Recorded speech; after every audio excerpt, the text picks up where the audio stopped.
Bueno, gente, ¿qué tal? Bienvenidos a un nuevo capítulo de A Solas con, episodio número 6, uno que tenía muchas ganas de que llegara porque va a marcar seguramente el momento de verano, momento de parón, ya veremos. Pero hoy tenemos aquí a Adrián Vázquez, eurodiputado de Ciudadanos. ¿Qué tal, Adrián? Hola, ¿qué tal, Karim? Encantado de estar aquí. ¿Qué tal? ¿Cómo estás? ¿Por qué aceptas esta charla, entrevista rara, formato un poco distendido? Bueno, porque a ti te conozco desde hace tiempo, he visto tus productos y además creo que lo que tú haces, comunicar sobre todo a la gente joven de manera más relajada y más pues con lenguaje para todos, que aquí a veces hablamos muy politiqués, digamos, pues me anima a estar e intentar pues acercar un poco lo que son las instituciones pues a la gente más joven. Hombre, yo espero que este momento, como te decía antes fuera de cámaras, sea un poquito más distendido, alejado de los marcos tradicionales y sobre todo porque adrede, ya te digo, quiero romperlo y que sea una charla más distendida que otra cosa.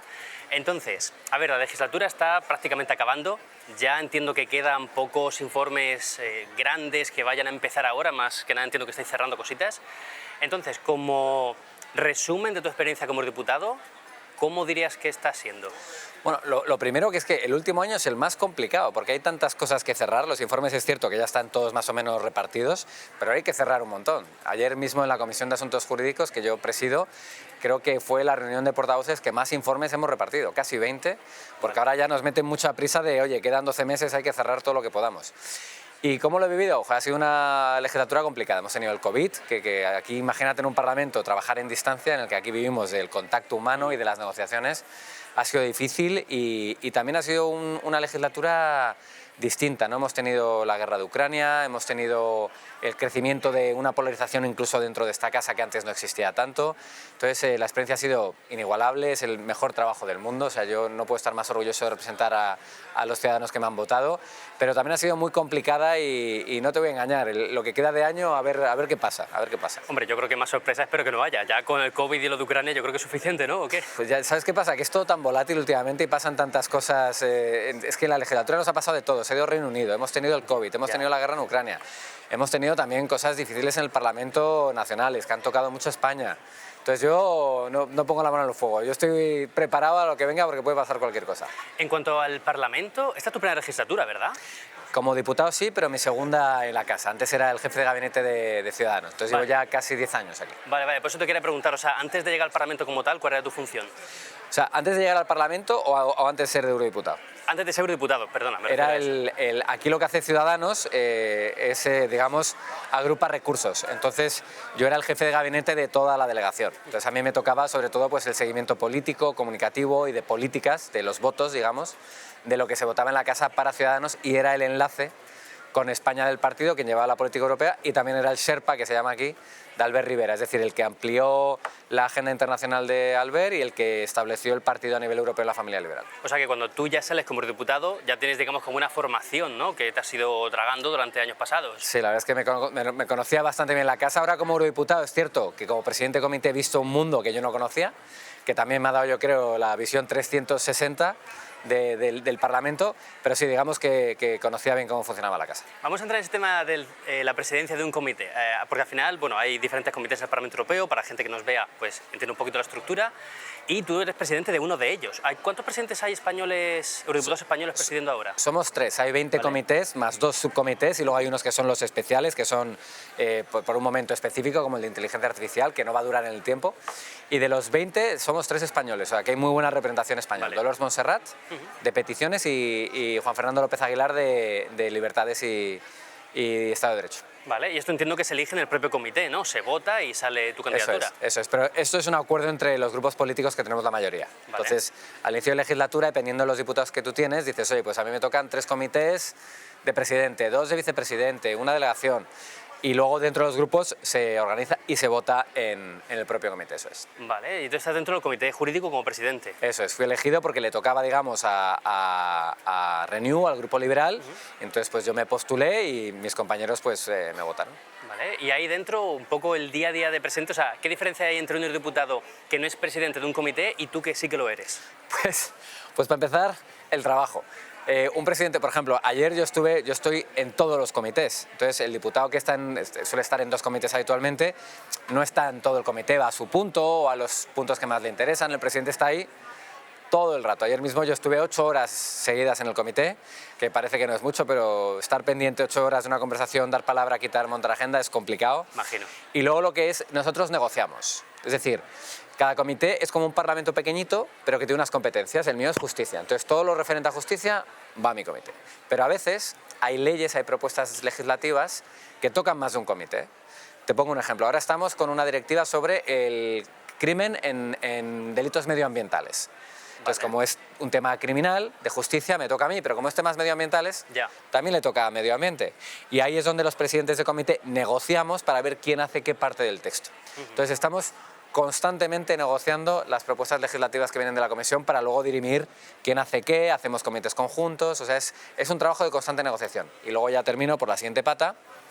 Luego tú presides un comité que tiene 7 portavoces, hay 7 grupos políticos aquí, entonces cada uno tiene un portavoz. Entonces todos los meses reunimos a los 7 portavoces para negociar la agenda del comité, los temas. Entonces mi labor es tomarme cafés con todos estos, negociar, intentar que uno no se me vaya, si uno se enfada, tranquilizarle, darle un día a uno, darle a otro, o sea, es templar gaitas, vamos. Y de los trabajos que has tenido que hacer como presidente de ese comité, ¿cuál dirías que o sea, cuál es el que más te ha molado o yo qué sé, el que más trabajo te ha conllevado? El que más me ha gustado es que he estado muy involucrado en el cambio de cómo funcionan los conflictos de competencia entre comités, es decir, cómo va a ser el Parlamento en el futuro respecto a los comités. Ahora hay un gran debate sobre esto, yo he estado muy involucrado y creo que he aportado muy buenas ideas que empiezan a aplicarse. Digamos que he sido uno de los presidentes de comité que ha liderado un poco en ideas el proceso de cambio de la Casa. Y luego el más complicado, probablemente todo lo que tenga que ver con inmunidades. Somos el comité que lleva las inmunidades de los diputados. Para que nos entendamos, es si la justicia persigue a un diputado, la justicia, como estamos algo protegidos para que no nos puedan afectar a nuestras decisiones políticas, la justicia tiene que pedir primero que levantemos la inmunidad del diputado. Entonces hay un debate en el comité, se le levanta o no se le levanta, y ella puede o no pasar a la justicia. Y tenemos ahora el caso, por ejemplo, de Bakaili, la diputada griega que está siendo investigada por posibles actos corruptos con Marruecos y Qatar, de recepción de dinero, básicamente. Hemos tenido el de Puigdemont y los independentistas catalanes, hemos tenido el caso de un diputado griego de extrema derecha, de Aurora Dorada, que está en la cárcel por pertenecer a banda criminal. O sea, que han sido muy complicados porque tienen mucha presencia mediática y son realmente complejos y a veces tóxicos. Ya. El tema de inmunidades me interesa mucho, no tenía en mente la verdad, pero claro, es algo que al final tocáis en ese comité. Yo cuando hablo de estos temas en YouTube o en Twitch, comentando estos asuntos, hay mucha gente que, bueno, hay una opinión, digamos, como hay dos bandos, ¿no? La gente que defiende que sí hay que tener la inmunidad y gente que defiende que no. Tú, en tu opinión, entiendo que defiendes que sí, que hay que tener esa inmunidad. O sea, ¿por qué en ese caso crees que sí debería haber inmunidad? ¿O le ves alguna falla al tema de que los diputados la tengan? Sí hay falla. O sea, la inmunidad tiene que ser, de hecho, la inmunidad viene ya de la historia parlamentaria de Reino Unido, ya del siglo XVIII, en el que hubo algún suceso en el que el rey quiso pasar una ley y necesitaba la aprobación de las cámaras. Y como sabía que no tenía la mayoría, metió en la cárcel durante un día a 30 diputados que sabía que le iban a votar en contra. De excursión a la cárcel. Pasó el voto y luego le soltó al siguiente día. La inmunidad un poco está para eso, porque imagínate que yo no tenga inmunidad, e imagínate que mi gobierno es corrupto, que puede pasar porque ya tenemos algunos en la Unión Europea, y no quiere que yo vote algo o quiere ir contra mí porque políticamente soy un opositor. Entonces lo que dice es uso la justicia que yo controlo, porque es un gobierno en el que la separación de poderes cada vez está... Pues poner un ejemplo como Polonia, como Hungría. Entonces lo que hago es perseguir judicialmente a este eurodiputado, aunque no haya ningún tipo de causa, simplemente para evitar que tenga una acción política. Para eso existe la inmunidad. ¿Qué sucede?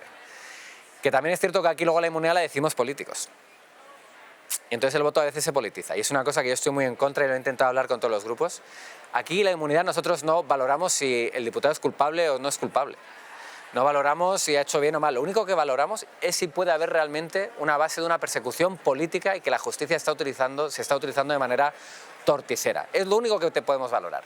Pero ya he visto casos en los que ha habido votos en los que se ha votado por afinidad política y no viendo realmente qué es lo que teníamos que analizar. Y esa es la parte preocupante. ¿Pero qué pasa? Que el sistema no puede ser perfecto. Porque es cierto que necesitamos inmunidad para desarrollar nuestra actividad política de manera libre y sin cortapisas ni presiones de ningún tipo, pero también es cierto que si traes una decisión de ese calado a una casa llena de políticos, pues lo más normal es que se politice. Pero te diré que son los menos, ¿eh? Los menos. La mayoría de los casos hemos sido totalmente... Y hay en otros que obviamente es mi sospecha, que digo, este voto yo lo veo claro que hay que levantar la inmunidad porque no hay ninguna base que veamos que haya podido haber una persecución política, pero es complicado, pero tiene que haberla, Ya. En el tema de Puigdemont, bueno, comentabas el tema de Hungría y Polonia, también lo quiero tocar ahora después, creo que es uno de los más interesantes y que mucha bulla está generando, al menos en redes sociales, ya te digo, que es como el mundo en el que yo trabajo al final. Pero yendo al tema de Puigdemont, al final, ¿en qué ha quedado este asunto? Porque sí que en su momento se generó mucho revuelo. Algo positivo que yo vi es que, vamos, poco más que hicieron un tour guiado por todo el Parlamento Europeo cuando surgió toda la movida, cosa que creo que es positiva, porque creo que muy pocas veces se enseña el Parlamento Europeo como tal por dentro, la gente no lo ve, piensa que es algo como abstracto o que está muy lejos, que al fin y al cabo es verdad, pero bueno, que es un edificio muy concreto. Entonces, con el tema de Puigdemont, ¿cómo ha quedado la cosa? ¿En qué punto está ahora mismo? Bueno, se le levantó la inmunidad con una mayoría aplastante en el Parlamento, que eso no significa que nosotros dijésemos que fuese o no culpable de los delitos que se le acusan, en absoluto, simplemente dijimos que no veíamos que hubiese una persecución política del procesamiento judicial al que se le quiere someter. Ellos recurrieron al tribunal, porque obviamente cuando le dice la gente es que no tienen... O sea, es que tú aquí, si no te gusta, tú te vas al Tribunal de Justicia de la Unión Europea. Ya. Tú puedes recurrir y decir, oye, yo creo que sí, me está persiguiendo el Estado miembro, o que hay imparcialidad por parte del ponente, que es uno de los temas que ellos alegaron. Y el próximo 5 de julio, que es miércoles, es la sentencia en primera instancia. Entonces vamos a ver esa sentencia. ¿Qué dice? ¿No? Pero estamos esperando la sentencia, de todas maneras es primera instancia, es decir, pase lo que pase, digamos que dé razón a un lado u a otro se quede un poco a mitad, quedaría todavía apelación para segunda instancia. Entonces hay que esperar, pero vamos, tiene toda la pinta que se va a alargar un poquito esto todavía. Y en estos asuntos, la curiosidad que tengo yo es, al final, evidentemente los titulares se centran mucho en lo que es el caso como tal, cómo está evolucionando. ¿A nivel personal tú has tenido contacto con Puigdemont directamente, aquí en el Parlamento, o no? Nunca. No, porque, es más, yo no puedo tener contacto con nadie al que yo tenga que... Yo no decido la inmunidad, yo solo soy el árbitro, ¿vale? El que gestiona la reunión y luego hay un ponente, que es un diputado, cada grupo tiene un ponente de inmunidad, es decir, el responsable que toda inmunidad que llegue, él la hace. Vale. Con una condición, que el diputado que haga el informe de inmunidad, el que sugiera levante o no levante, no puede ser ni de la misma nacionalidad ni del mismo grupo político que el diputado al que se le somete el proceso de suplicatorio. Tiene sentido. Que es lo que tiene sentido. El SER está para arbitrar, pero es cierto que nosotros no podemos ni hablar de lo que sucede en esas reuniones, es totalmente confidencial, no podemos hablar de lo que sucede, ni podemos hablar con los perjudicados. Entonces, con esos tres señores, obviamente, con Clara Ponsatí, Comín y Puigdemont, yo no he hablado, y he tenido otros casos de inmunidad que el diputado me ha escrito, me ha llamado para explicarme, imagino, su caso, y yo siempre les digo, lo siento mucho, no puedo hablar contigo. Eso es una cosa que yo tengo que estar totalmente limpio y libre y es lo que he respetado al máximo. Sí. Pero ni siquiera para otras cosas, quiero decir, en un momento que te cruzas con él o no sé si Bueno, en algún sí, hombre, evento... me he cruzado, no, eventos no, porque estos señores, justo los tres independentistas catalanes, no tienen grupo político, están en la última fila, o sea, son unos parias aquí en el Parlamento, no tienen ningún tipo de peso específico, no hacen leyes, no legislan, no tienen apoyo de ningún grupo político, son tres entes que tienen el acta, pero poco más. Vale. Y yendo ahora al tema de Hungría y Polonia, también me interesa porque yo no estoy especializado en temas jurídicos, evidentemente, y cada vez que sale algún tema así es como, hinca codos, lee muy bien, además, no lea resúmenes directamente, lea gente que te lo explica muy bien para luego resumirlo y ya es complicado, tener que empezar a quitar jerga, y tú sabrás este tema mejor que yo, evidentemente. Pero lo que me llama la atención es que, habiendo sucedido actos tan claros que van en contra de valores de la Unión Europea y que además coges artículo 2, no sé qué, tal, o mira, este caso va en contra de la libertad de expresión, no, la igualdad, X motivos. En Hungría y Polonia todavía hay una masa bastante grande, diría yo, en redes sociales de nuevo, que no siempre es el mundo real, pero al final es un mundo que nos influye bastante al mundo real. Hay una masa que, el comentario que más suelo leer yo, suelo decir, bueno, todavía quedan países con dignidad, todavía quedan países con sentido común, refiriéndose a los gobiernos de Polonia y de Hungría. Entonces, teniendo esto en cuenta, ¿crees que no se ha explicado del todo bien lo que ha sucedido con Hungría y con Polonia, o qué sigue fallando ahí para que no veamos realmente que hay un caso objetivo de una violación de un artículo concreto de la UE? Buenísima pregunta. Mi opinión no es muy políticamente correcta con esto, y de hecho no es la misma que la tiene mi grupo político. Entonces me va a gustar. Nosotros sabemos que Hungría y Polonia, Hungría sobre todo con temas de corrupción, es decir, malversación de fondos europeos, que es fondos de todos los europeos, que se han utilizado políticamente de manera corrupta, esto está demostrado en una sentencia del Tribunal de Justicia, va por un lado. Aparte que también llevan años atacando las libertades del país, como la libertad de asociación, la libertad de prensa, a la oposición política, utilizando medios de comunicación de manera torticera. Eso está ahí. Polonia es algo distinto.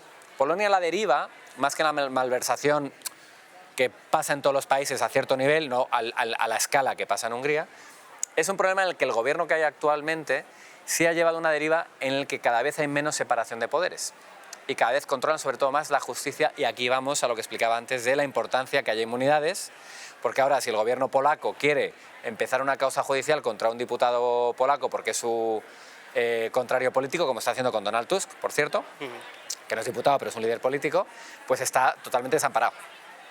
Entonces, esos son los dos casos. Pasa cosas parecidas, pero a muchísimo menos nivel, en todos los países. En todos. Bélgica, España lo hemos visto con la separación del Poder Judicial o con la Fiscalía del Estado. Claro, de hecho te quería preguntar, porque Claro, cuando pasa en se todos los habla países. de Hungría y Polonia, luego la gente dice, no, pero en España también, ¿son comparables los casos No son, en cuanto a gravedad? no son comparables en gravedad, no lo son, porque es que son datos y hay una sentencia del TJUE con la parte de la corrupción clarísima, aunque de corrupción en España podemos hablar un rato, pero no son equiparables. Pero obviamente no hay que evitarlos. Es más, a España la Comisión, con la parte de la separación de justicia, le ha dado ya dos toques importantes. El comisario Reinders ha estado 2 veces en España, yo estuve con él en la primera visita, como presidente de justicia, y ha dado 2 toques importantes. ¿Qué pasa? Que todavía no han llegado a decir, oye, a ver si os vamos a meter sanciones económicas. Que podría llegar, ¿eh? Ya. Que podría llegar. Pero también es cierto, y aquí es donde te voy a dar la razón, que hemos cometido el grandísimo error de las instituciones, grupos políticos en particular, de hacer política con esto. Entonces, lo que hemos dicho es Polonia y Hungría. Y no todos los polacos y todos los húngaros piensan eso. Pero también hay que respetar que, por ejemplo, en Hungría, con esta diatriba de Hungría es el demonio, es el demonio, es el demonio, entendiendo que el señor Orbán lo está haciendo muy mal y va en contra de nuestros valores fundacionales, en las últimas elecciones sacó el 70% de los escaños. 139 a 200. O sea, mayoría absolutísima. A pesar que toda Europa se volcó con la oposición, hizo una especie de mesa de unidad de partidos y no sacaron más de 50. Es decir, que lo que yo creo que estamos perdiendo de vista es que si decidimos hacer política con esto y comunicar Polonia y Hungría son los malos, son los malos, son los malos, estamos fabricando euroescépticos en esos países. Y si nosotros estamos decididos a ir hasta el final de las consecuencias para evitar esta deriva autoritaria en el caso de Polonia y muchas otras peores cosas en el caso de Hungría, que sepamos cuál es la última parada del trayecto. Porque ya hemos perdido un socio. Oye, si esa es la decisión, y decimos, o la otra decisión es intentar, por vías diplomáticas, suavizar lo máximo posible todo y empezar a negociar de, oye, así no podemos seguir, pero tal vez tenemos que introducir en lo que comunican las instituciones también como vosotros veis un poco Europa. Porque ahora cuando la institución habla, no parece que esté hablando para todos. Ya. Porque hay que tener claro que hay un 20 o 25% de los europeos que no lo van igual que tú o como yo. Entonces, oye, tal vez hay que empezar a introducir un debate un poquito más en la mitad, que a mí no me gustaría. Yo soy un europeo convencido, constructivo, crítico, pero convencido. Y ahí es donde creo que estamos fallando. Ya. También sobre este tema hay otro punto que la gente suele decir, oye, pues te compro que es verdad que objetivamente hay un problema con el gobierno de Hungría, el gobierno de Polonia, porque ha habido tal problema con el TJUE y demás. Pero hay un doble rasero por parte de la Unión Europea porque los problemas que ve con mucha gravedad en estos dos países luego no los ve o no los sanciona tan fuertemente, al menos a nivel de oratoria, incluso te digo, no a nivel luego de sanción fija económica, lanzando algo oficial, a otros países. ¿Tú crees que este doble rasero sí que existe por parte de las instituciones de la UE? Y lo vimos durante la crisis económica, en los hombres de negro y los PICs. O sea, sí existe todavía. Piensa también que, claro, que aquí hay un núcleo de países fundadores que llevan muchos años, que han sido los que han sido el motor económico de la Unión, esto es impepinable. Hay otro grupo que somos los que entramos en los 80 y 90, que digamos que somos la segunda clase, que ya empezamos a asimilarnos, y hay un tercer grupo, que son los países del este y Balcanes, sobre todo Balcanes que fueron los últimos, Rumanía y Bulgaria, que digamos que están a la cola y que todavía no han asimilado, porque no es fácil decirle a un ciudadano del este de Europa que entró en la Unión Europea hace 15 años, asimila todo lo que nosotros tenemos ya asimiladísimo sobre libertades individuales en 15 años, cuando nosotros lo hemos hecho en 40, y aún así nos cuesta. Entonces, creo que falta esa sensibilidad.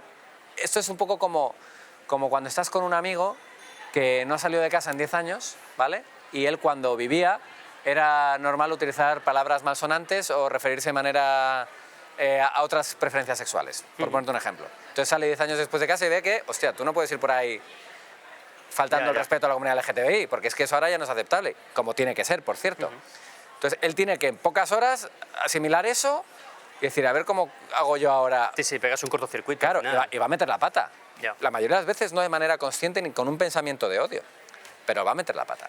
Entonces, tenemos que... Ahí es un poco también va lo de Hungría y Polonia. Tenemos que entender que no les podemos meter por el gaznate 40 años de libertades a una sociedad que primero tiene unos medios que no van por esa dirección y una sociedad con unos valores tradicionales con muy poca gente de fuera. Tienes que ver el porcentaje de inmigrantes que hay en Polonia y Hungría, son poquísimos. No tienen la suerte que hemos tenido en España de tener influencias de medio mundo, que eso también nos ayuda a ser mucho más flexibles. Entonces, creo que falta eso, falta un poco de empatía hacia los otros países con ese tipo de situaciones. Y si no lo entendemos y empezamos a comunicar de manera un poquito más transversal y entendiendo, poniéndonos en los zapatos del de enfrente, estamos polarizando muchísimo esto, estamos viendo el incremento de partidos que tienen cada vez más ciudadanos apoyando una idea de Europa muy distinta a la que nosotros concebimos y es creo que por esa falta de empatía. Sí, yo creo que también a nivel de oratoria, luego lo que veo es que con este caso, con muchos otros, pero sí que veo que la Unión Europea se sigue utilizando en demasiadas ocasiones como arma arrojadiza. Es decir, lo que pasa aquí, luego el mensaje se cambia un poquito o se da a entender que tú no has tenido nada que ver en un caso cuando has votado y dices, ay, Bruselas me ha impuesto esto, o fíjate lo que ha pasado con esta sentencia que ha llegado de la nada, cuando realmente ha habido un proceso, se ha negociado, ha habido meses de antelación para saber qué podía pasar. Y creo que se sigue utilizando como arma arrojadiza. Yo no sé si esto se acabará algún día o se va a minimizar o si crees que va a más. No, yo creo que se minimiza porque la gente cada vez entiende más lo que es Bruselas.